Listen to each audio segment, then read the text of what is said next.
Hi everyone, আমার mini ব্লগে আপনাদেরকে স্বাগত জানাই। কিছুদিন আগে আমরা গেছিলাম সপরিবারে মায়াপুর ঘুরতে।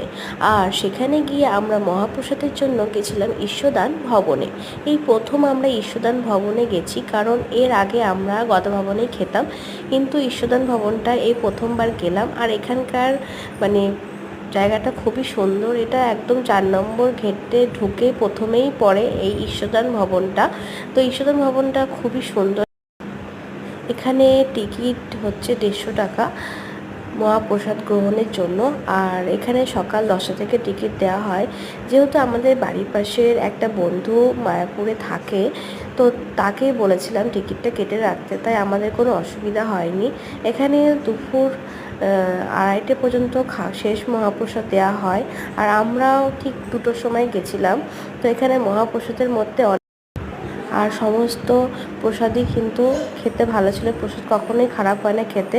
তোমরা কে কে গেছো ঈশ্বরদান ভবনে কমেন্ট করে জানিও।